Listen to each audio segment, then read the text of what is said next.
Our second week looking at wisdom, we're going to be looking at Proverbs chapter 2, and I'm going to read verses 1 to 11. My son, if you accept my words and store up my commands within you, turning your ear to wisdom and applying your heart to understanding, indeed, if you call out for insight and cry aloud for understanding, and if you look for it as for silver and search for it as for hidden treasure, then you will understand the fear of the Lord and find the knowledge of God. For the Lord gives wisdom, from his mouth come knowledge and understanding. He holds success in store for the upright. He is a shield to those whose walk is blameless, for he guards the course of the just and protects the way of his faithful ones. Then you will understand what is right and just and fair, every good path. For wisdom will enter your heart, and knowledge will be pleasant to your soul. Discretion will protect you, and understanding will guard you. Some great promises in that passage, aren't there, really?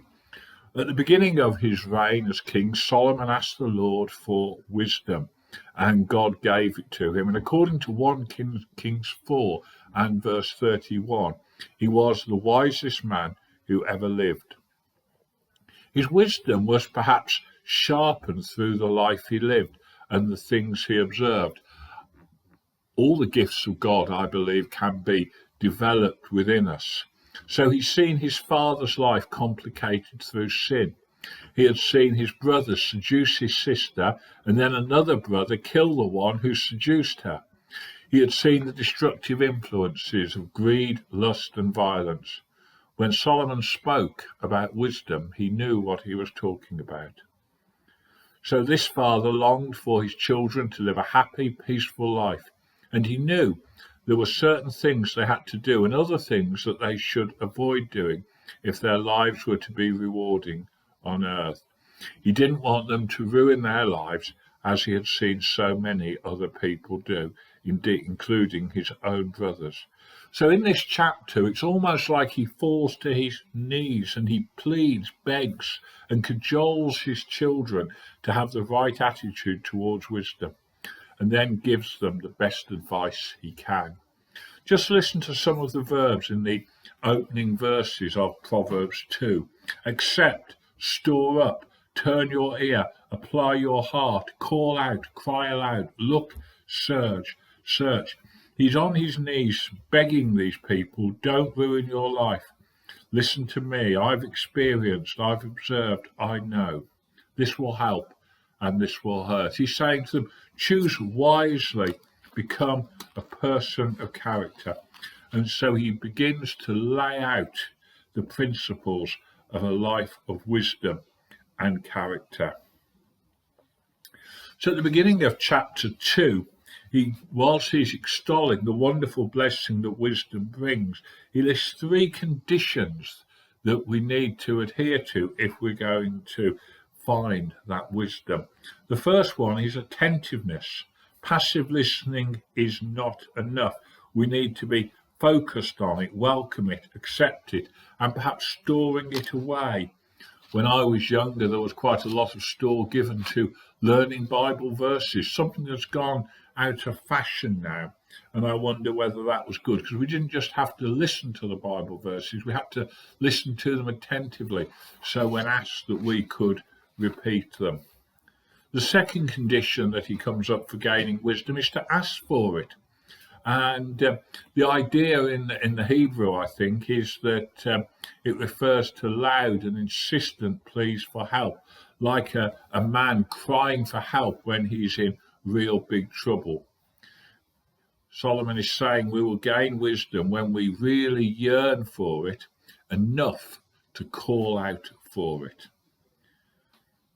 A third step, he wants to say, is to commit ourselves to a determined search for it.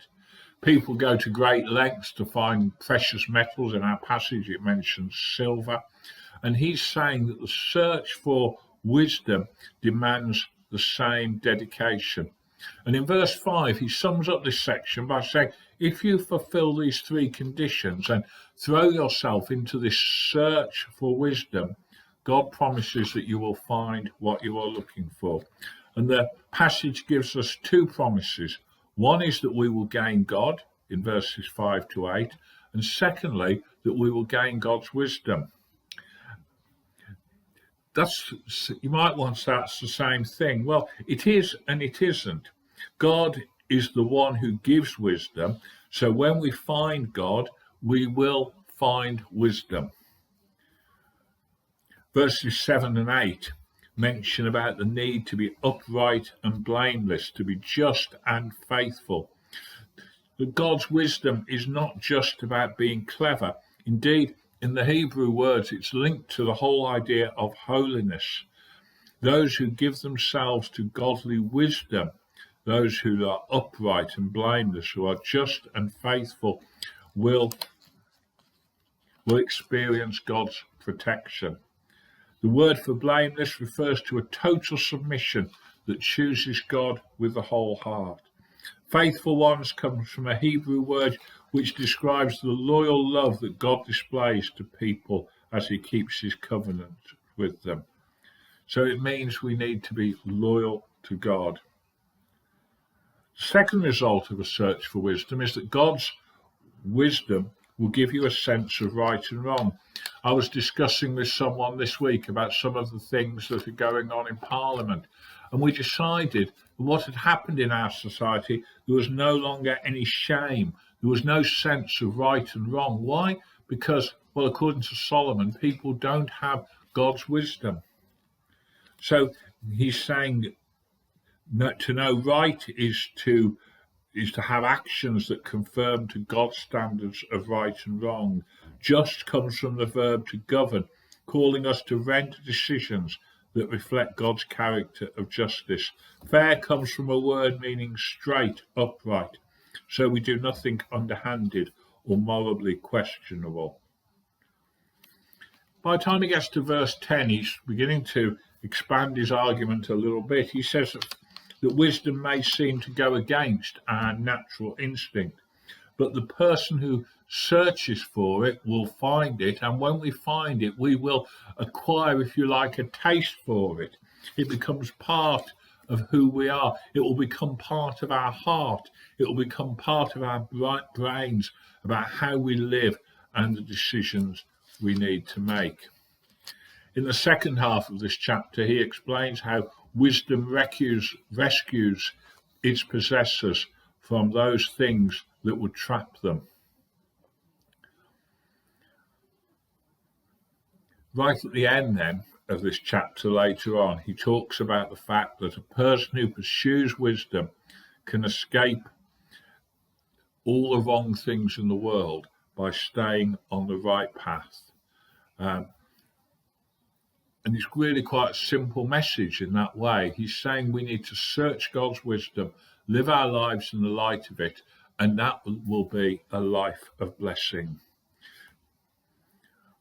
I hope we're going to find a few things to talk about this evening about striving for wisdom.